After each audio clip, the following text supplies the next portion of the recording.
তোমরা যারা আমার লাইভে এসে আমার নাইটের খাওয়ার দেখে বলো যে তুমি ভীষণ ডায়েট করো, ভীষণ খাওয়া দাওয়া মেনটেন করো, মনে হয় তুমি হচ্ছে যে বলিউডে নায়িকা টাইকাদের মতো হচ্ছে ডায়েট মেনটেন করছো, সেরকমটা কিছু ব্যাপার নয় গো। আমি যখন যেটা পাই আমি সেটাই খাই, আর ভালো লাগলে অবশ্যই খাই।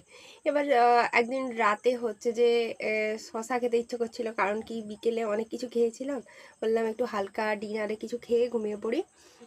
তো সেটা দেখে বলেছিলে অনেকে। সে যাই হোক, আমি ডায়েট ফায়েট ওসব কিছু করি না। আজকের খাবারটা দেখে নিশ্চয়ই বুঝতে পারবে। দেখো এই যে হেভি খাবার একটা, এটা হচ্ছে সিমুই।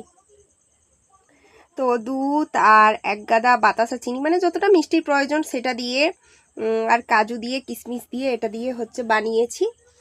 তো পুরো এক প্যাকেট সিমুই হচ্ছে বাড়িতে বানানো হয়েছিল, সবাইকে একটু একটুখানি দিয়ে। আমার এটা ছিল, তো অনেক দিন খাওয়া হয় না বাড়িতে, সেরকম কিছু হয় না। ওই যে পুজো হয়েছিল ওই সময় তো অনেক মিষ্টি মিষ্টি খাওয়ার হয়েছিল, তারপরে এই হলো বাড়িতে আজকে মিষ্টি রান্না।